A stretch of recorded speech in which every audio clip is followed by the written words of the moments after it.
Welcome to Fresh Off the Set. I'm Carrie Hawker-Diaz. And I'm Sarah Jenkins. I'm so excited to podcast with you today. I know. We haven't done it in a while. It's fun. I love these podcasts. We always have really great topics to go over. And today, I think it's really relevant to us as moms. Oh, my goodness. Okay, so we're talking, I interviewed Kylee Ann. She's a coach for moms. Her Instagram page is Kylee Ann Coaching.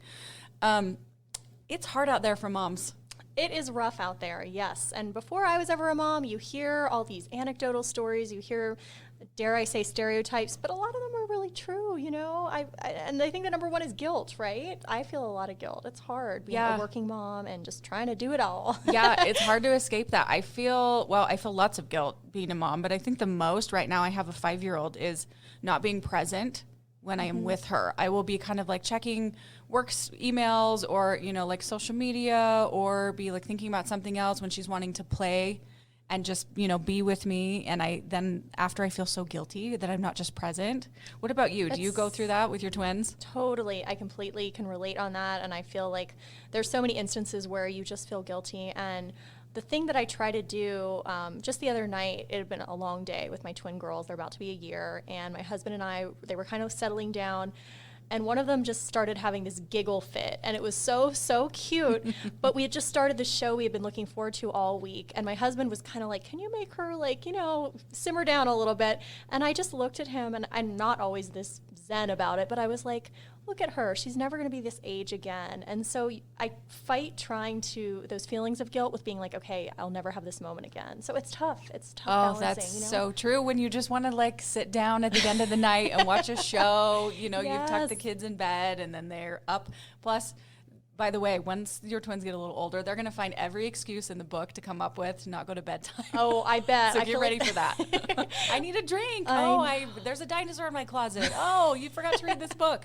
Every excuse in the book. But you know what? When it comes down to it, they're only little ones. They are, absolutely. And I think that I love hearing other moms who have really good advice or different experiences and kind of how they navigate all of these different chapters, you know, because it is tough. It takes a village. It totally does. And Kylee Ann talks a little bit about how she has systems set up, and she breaks that down, and it made so much sense. I can't believe I hadn't thought of it before. This is a really valuable podcast for, I mean, you don't even necessarily have to be a mom, right? You know, just anybody to organize your life. And she just makes things easier. She breaks it down. Once again, it's Kylee Ann Coaching. I'm excited to introduce you to her. So should we take a listen? Yes, can't wait. Let's do it. Hi, I'm Carrie Hawker-Diaz, and I am so excited to introduce our guest of the day today. Her name is Kylee Ann Coaching, really, on Instagram. She's a certified coach teaching women mindset systems, strategy, and business while raising a family, which is all so important. Kylee, welcome to the show. Hello, thanks for having me. I'm so excited to be here. Of course. Okay, let's start with maybe gratitude journals. I feel like in a world of social media, we're sitting back and we're watching everybody's highlight reels and everything looks perfect, and we may think, why are we not there? Why are we not doing this? But really, gratitude comes in and can help that to remember what you have.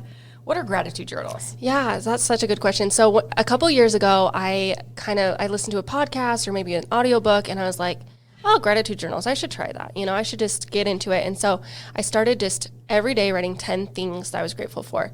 And about 4 days later, my entire world got flipped upside down. This was the end of 2019. And it was just like my parents' unexpected divorce. And then my twin sister had a brain tumor. And then my husband decided to stay home and like switch jobs. And so I was the breadwinner. And then COVID hit. And then all the things that came with COVID. Oh, man, you had a rough, it was just like there. Crazy. And while I was going through each of these really big things, I had that 10-day, every single day gratitude journal. And it was really good because it helped me stay in perspective, okay, I am doing good things. Mm-hmm. Good things are happening. It's not all just crap, you know? And that's kind of where our world feels like right now, is like everything's crazy, everything's chaos. But at the end of the day, when I write down 10 things, I'm like, okay, inside these walls we have this, or like I did this good thing for my kids. That's what I was going to ask you, like specifically what can people write down? Like, I'm thankful for the fact that I have bread on my counter, like specifically like that, right? Some days during all that chaos, especially during COVID, it was like, I'm grateful that I have a house that I can breathe, that we can go outside today, that my kids can play with each other, because a lot of kids are at home alone, things like that. Like there's always something. And that's what I learned. Even when you're having the worst day of your life, there's like at least 10 things that you can be like, okay, but I'm breathing, but my kids are healthy, stuff like that. Oh, that's so good. It's so good. Just reminders of there really are good things. You just have to look for it. And gratitude makes you feel better. I think it takes away that anxiety when you're having anxiety to say, you know what, I'm grateful for this. Yes. And it calms you down a little bit. At least for me, it does. So a journal. So maybe like get a notebook, a separate notebook, keep it by your bedside, or where did you keep it? Yeah. So for me, I have just one notebook. It's just a plain notebook, and I just write 10 things. And then I also write kind of everything that I want to vent about, and I scribble it out underneath so that I can be like, let's release all the crap and then focus on the 10 things. And it's not to just say like the crap doesn't matter, but it's like, I don't want to carry it around with me. Like I want to leave it here and then focus on like the things that bring me back to perspective, that like all life isn't bad. Yeah, there is something to be said about putting something on paper, whether it's like your goals, your dreams, something you're grateful about, like we're just saying, or even just like stuff that you're carrying around that's negative, that you don't want it with you. Just write it down and then cross it out. I love that. Kylee, that's really good. And then that probably carries into mom guilt, the stuff we don't want to carry around sometimes, where it's no matter what we do, you can't win. Let's talk about mom guilt. Yeah, mom guilt is the craziest thing that like I didn't really understand until I became a mom. And it's like we have like the good guilt that's like, oh, I just yelled at my kid, I need to go say sorry, like that helps us, it teaches us. But then we have this shame that's like, I'm not enough for my kid, I'm never doing enough. We just had St. Patrick's Day come up, and all these moms are like, oh my gosh, I'm terrible, I didn't do the leprechaun thing, I didn't do the trap, I didn't do all the things that all these other moms are doing. I didn't know that was a thing. Right? And I mean, I have a 5-year-old, and on social media, I started seeing moms do these little cool like setups, kind of like Easter or Christmas or whatever, and I was like, I didn't do that. I feel horrible. Yes, so exactly. That's a good example. And it's like, that's a perfect example. And it just happens every day, especially with social media and how much is out there, all the marketing that we're getting all the time, and all of like the stuff we're seeing on TV shows and we're seeing from our friends. We're just constantly feeling like we're not enough. Yep. We're bad moms. Our kids deserve better. And we get stuck in this like sabotage cycle of just feeling crappy all the time. And so that's one thing that I really, really focus on with my coaching, is like getting out of that, because it's really just a mindset shift of like, okay, we're doing the best we can. At the end of the day, we did our best. We love our kids. We're learning lessons. They're learning lessons. And all of these lessons are helping them be a better person, help us be a better person. And that's all we can offer as moms. Oh, that is such a good way to look at it, because there's really nothing we can do about it sometimes. Sometimes you're going to have those feelings, but at the end of the day, if you just say, we did our best. Yeah, and it's hard as a working mom, I think, because the generation above us, most of us, we had a dad that worked and a mom that stayed at home, took care of the house, took care of the cleaning, took care of the kids, took care of everything. And then we're stepping into a different generation where either we love to work, which is me, or financially, like we need to work.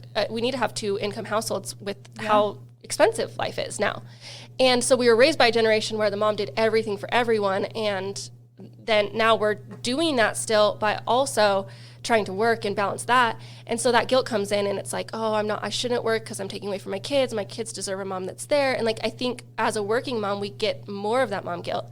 And so I have to stop and ask, the women I'm working with, why are you working? And they're like, well, like I love to work. I'm passionate about it, or I need to provide financially. I'm like, okay, providing financially or working in something that you're passionate about, do you like how does that make you feel? And they're like, well, it makes me feel good. I'm like, okay, does feeling good help you be a better mom? And they're like, yeah. And they're like, oh, so why am I feeling guilty about this?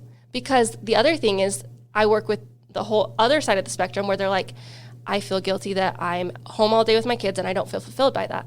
So either way, there's guilt on both sides of it. And so we got to stop. We just got to like cross it out. Either way, we're going to feel guilty. So there's no reason to. There's no reason to. We literally are just trying to do our best. It's is there any way that you suggest to get over it if maybe we're having that day or week that we all have as parents? Any suggestions for us to be able to just maybe move through it? I don't know if we'll get over it, because it's going to be there sometimes, that like move through it. Yeah, I think the biggest thing is that we have to recognize, and we'll talk about this, I think, some more too with limiting beliefs, but we have to recognize that it's there. And because I think sometimes we don't even realize we're feeling the mom guilt. We're just like, we feel terrible about ourselves, But if we recognize that it's there and we can stop it and be like, no, I'm doing my best, and talk to ourselves and be like, give us our own affirmation. I'm doing the best that I can. I'm the best mom for my kids. I'm trying my best, and that's all I can offer. That's me on St. Patrick's Day. 10 p.m., Instacarted Lucky Charms. Did they get there in time? No, they didn't. They didn't get there in time. And that's okay. It was okay. And then I poured powdered sugar and pennies on the counter, and my kids were stoked. And I was like, you know what? I did the best that I could. And the leprechaun weirdly came while they were at school with some Lucky Charms, and it was all fine. But I didn't even feel guilty. I just kind of laughed it off and like, yeah, I'm doing the best I can, and that's all I can offer. Well, and I think that sometimes we as moms, if we're not doing like the perfect thing or the perfect setup or the perfect day for them, we think that they're looking at us like, okay, mom, like, yes, you're not doing enough. But really, if we're upset and we're holding on to that guilt and they can feel that with us, that's going to be actually worse than instead of just going with the flow. 100%. I just think that our kids deserve to have a mom that doesn't feel guilty about all the things that, like, goes to work and feels so happy to be there and then comes home and is so happy, instead of just walking around feeling like they're never enough for anybody. Because you can't be in two places at You once. can't. It's Nope. literally impossible. So, whatever makes you happy, if that's staying home with the kids, go you. And if it's working, go you too. Exactly. But just don't, try not to hang on to it. Move through Yes. it. Let's move to limiting beliefs. What is this? Yeah, okay, so limiting beliefs are kind of like what we've already talked about a little bit, but it's like those fears and those doubts that stop us from like living our best lives. So it's that mom guilt, but it's also like I can't start a business because I don't have any followers, or I can't start a business because I don't know what I'm doing, or I can't do that because I can't afford it, or, we stop ourselves before we even start. And it's something that I've noticed as I've been coaching, that's probably the biggest thing that holds women back, is just our own I can't do that because of X, Y, and Z. These stories in our head that we build Yes. up for ourselves. Exactly. And I think it's becoming way more prevalent with social media and seeing other people's successes, and other people we see like, oh, they have 20,000 followers and they have a successful business. That means I have to have 20,000 followers to have a successful business, which is not true. But we equal out, we like compare ourselves and then say that equals that. And we don't see any other way to get there. And those limiting beliefs are stopping so many women from doing what they feel called to do, because they just feel like, they already did it, or I don't have those skills, so I can't either. We do a lot of comparing as humans, and it's easy to do with social media because it's right in front of you. Yep, exactly. If someone is telling themselves these stories, which we all do, is there anything that you could suggest for people to be able to move forward through that and maybe just ignore those stories that for some reason we make up? So I do this through journaling, but you don't even have to journal to do this. But when I'm struggling with something like, say, like today, I was a little nervous because I haven't done in-person stuff in a few years with COVID. So I'm coming out here to Salt Lake. There are like bikes and people and pedestrians. I'm in like little country town, it seems like. And we're in downtown Salt Lake in the middle of it. Yeah, and it's like our chaos studio. and like the parking situation. And I'm like, I easily could have been like, oh, okay, I can't do this. I'm not comfortable. Like I wanted to. And instead I was like, okay, is this true? Like, am I going to mess up just because I'm in person? No, I do this all the time. I have a podcast. I interview on podcasts. I've spoken on stage to 2,000 women. Like, why am I freaking out? And I had to like talk myself through it. So you have to recognize like, what's going on here? And then second, like ask yourself questions. Is this true? What's the worst that can happen? And kind of like flip it. Like, okay, if I do mess up, oh, they can edit it. Oh, they won't air it. If I really botch this interview, they're not going to air it, and it's fine. And so Which you're doing amazing, by the way, so Good. you don't need to worry about that. And so we have to reframe it and like ask ourselves, like, how can we do this, or what can we do? Like, if we don't have the Instagram followers, how can we get them? Or how else can we grow a business that doesn't require Instagram followers? And just kind of like explore the different ways, and then reframe it with an affirmation. Like, I am going to do a great job because I've done this a million times before, and they have, I can have notes, and there will be professionals there, and it'll be great. And, we just have to really consciously challenge our thoughts. Because if you let them just go, sometimes they get crazy. They do. Our thoughts get crazy. And I don't know why, because, we believe in ourselves, or we want to at least, but something, in our head is telling us all these things that aren't true. They're lies. So I love that, limiting beliefs. So just kind of changing how you're thinking of it, because the brain is such a powerful thing. That probably goes into work-life balance a little bit. We kind of touched on that, but with being maybe a stay-at-home mom, maybe a working mom, how do we balance that the best way, because it's never going to be perfect. Yes, and I'm glad you said that, because that's the first thing with balance is it's never perfect, ever. It's always like a little crazy here and a little bit less here, and then it switches, and there's such an ebb and flow with being a working mom or a mom in general. The seasons change as far as like the seasons of life, newborn to toddler to big kid to teenager, and the seasons of the year. We've got the school season and the sports seasons and all of that. So that's the first thing, is knowing that it's never going to be perfect. But there are tools that we can use. Number one, you're not the only person that has to do everything. I think we, like I said earlier with the generation thing, we were raised by women, strong women that did it all. And they still do it all. Like my grandma, my mom, they do a lot for everyone. And I'm just like, oh my goodness, like I can't do that. Like we can't, like we're sacrificing so much of ourselves for that. We have so many tools and things to help. So outsource. That's number two, is find other people to come in and to help you, whether it's a mother's helper, a babysitter, someone to come help deep clean the house, or maybe it's Instacart to have your groceries delivered so you don't have to go grocery shopping. You're not doing everything alone. Yeah, exactly. And so I think that's a major thing, is like using the tools that we have in this day and age, because life is different than it was 20 years ago, 30 years ago, 40 years ago, 50 years ago. And we have to adapt to that and realize like there's so much more going on, and we need all the help that we can get. Well, I think we need to remember people want to help. Yes. Genuinely, you know, like nobody wants anybody to suffer. So if we don't know, if somebody isn't asking, we may think it's a burden to someone to say, hey, is there any way my kids could come over for a play date, or, you know, that would give you an hour of peace of mind or something. You know, we don't know if you don't ask. Exactly. So we need to remember too, this probably happens with dads, because dads are rock stars, they're stay-at-home dads, or dads that go to work. So probably both moms and dads. How can our spouses help with a good work-life balance if one person is feeling the stress? Yeah, that's a great question. I just think that in any relationship, you have to have like a team. It can't just be one person holding the whole load and the other person, you know, just doing their job and then coming home and like, oh, it was a hard day. Because whoever's at home, they're also working all day in their own way. And we're also in a different day and age where women are working and doing the household stuff and doing the cleaning and doing the stuff, and dads are working and doing the cleaning and doing like it's different than it used to be. And I think as fast as we can catch up to that, where both of us are responsible like for everything. My husband's done the dishes probably most of our entire marriage, and that's mostly because he's OCD and he has to like triple rinse. It's funny you said that. My husband's the same way. Well, he likes to stack his dishwasher. I call it his, because Yes, exactly. it kind of is. He has like he has a method to the madness, right? So I'm thankful for that he does kind of like take control of that. Yeah, and so you have to figure out how it works in your relationship. I know some people who are like, I do all the inside chores, they do all the outside chores. Or someone who's like, they do the kitchen, I do the bathrooms, and you just like divide it up. But just know that it's not supposed to be all on you. Like,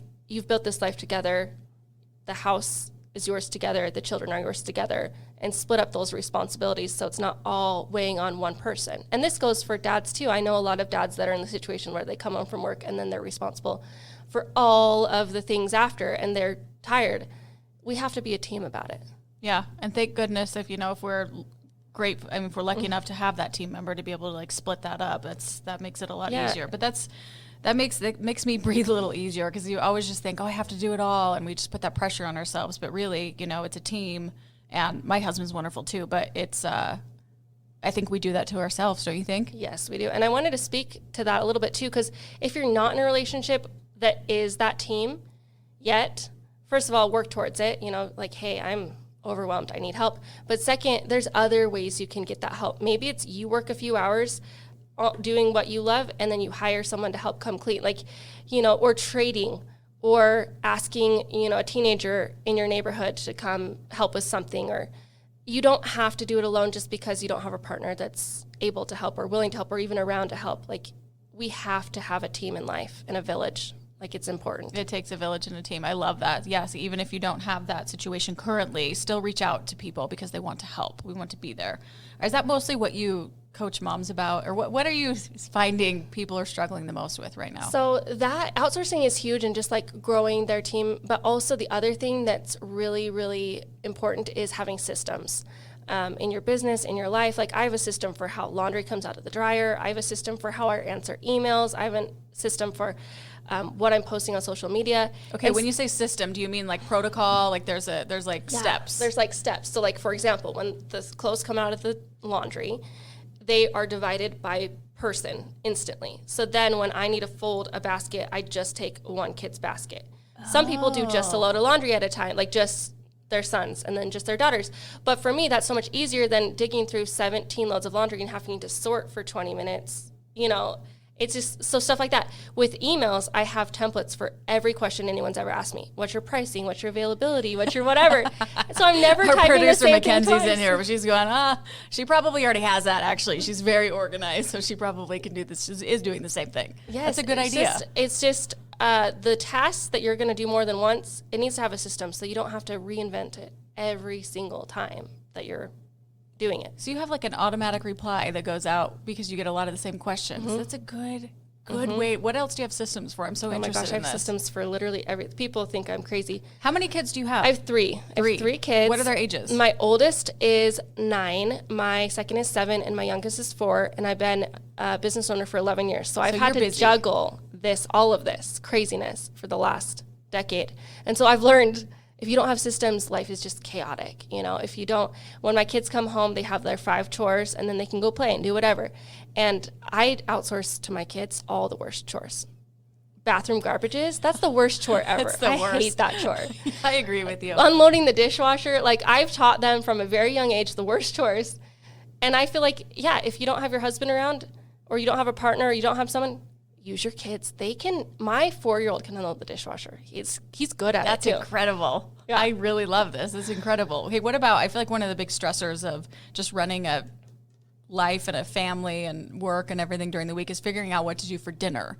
Do you have a system for dinners? Okay, so I first have to disclaim this before my husband listens and is like, you never cook dinner.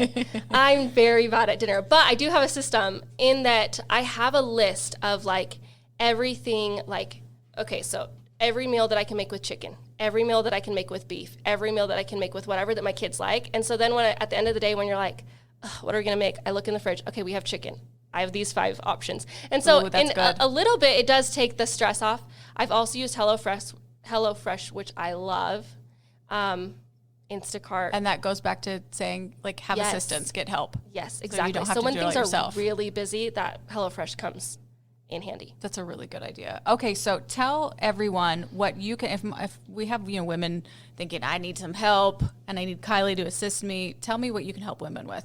Yeah, so my specialty is just like empowering women in their roles as business owners and as mothers.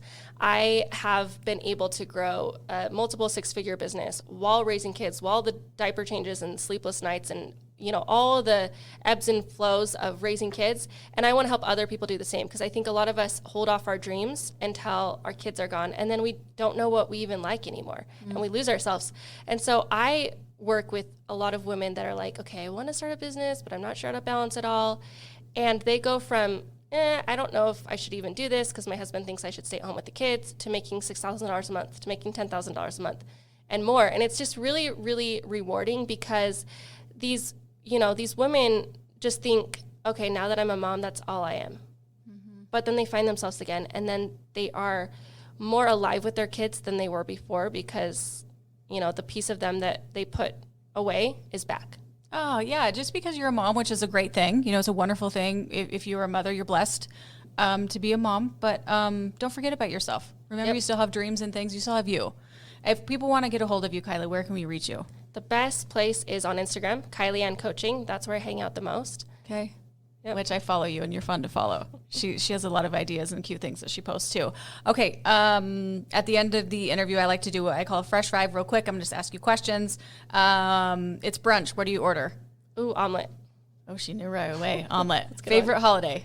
Christmas. Christmas. Your least favorite food? Oh, that's a hard one. Is there anything that you're like, I don't like it? Maybe coconut. I don't really love that. Coconut. Okay, I could get that. It's kind of chewy sometimes, right? What never fails to make you laugh? What is funny to you? TikTok. Oh my gosh, it's so funny. People are hilarious on TikTok. It is funny. By the way, if you don't follow our Fresh Living TikTok page, you need to, because we think we're pretty funny. It's pretty fun. What are you most excited about in life right now? Spring. Oh my gosh, this warm weather is so happy. It is happy. We're finally getting sun here in Utah. Okay, that was good. You thought that you wouldn't be able to think of those off the top of your head real quick. That was really good. Okay, one more time, Kylee, where can we get a hold of you? Kylee Ann Coaching, KYLEEANN Coaching. Okay, great. Thank you for this valuable podcast. You gave us a lot of really great information. Please reach out to her if you need any assistance or need help. She's amazing. And thank you for listening to Fresh Off the Set. Please rate, review, and subscribe, and we will see you next week.